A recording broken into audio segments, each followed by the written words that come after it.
Do you think it's really high time? Kailangan aprubahan na rin sa inyong pananaw itong hinihingi pong increase ng mga jeepney driver. Kausap lang ho natin kanina si Ka Obet at sinasabi niya ay talagang sunod-sunod na ilang 2 buwan ng puro taas, di ba lang bumababa.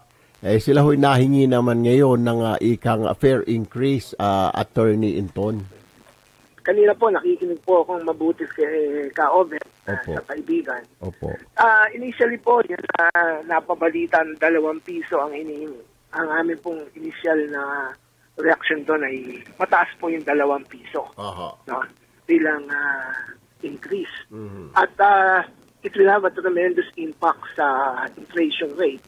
Dahil, ano lang po natin, kapag tumaas yung pasahe, maaring humingi ng dagdag sahod na kung hindi naman maibigay, lalong masama, no?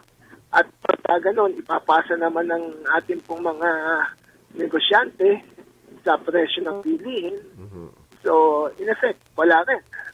So, tataas ng inflation. Kaya, ang amin pong initial doon na, baka, masyado pong mataas. Ngayon, doon sa kanina po, narinig po natin si Ika Obet na magfa-file sila ng bagong petisyon na piso as a provisional increase.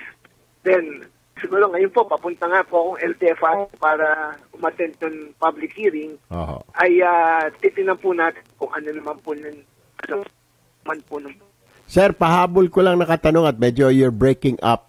Sangayon mo ba ang inyong grupo na ibasura na itong oil deregulation law?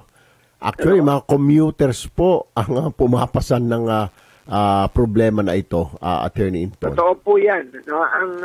Ang laging option po kapag ganitong problema, ipasa sa mga pasahero. Opo. Kaya nga po natutuwa din po kami na may mga move po sa Kongreso, inisyatibo niyo po na itong sa oil regulation. Maganda po yan para sa ganun. Ito nga pong kartel, nga mabuwag na dahil wala rin Opo. Talagang didiktahan pa rin ng malalaking higanting negosyante ang oil prices.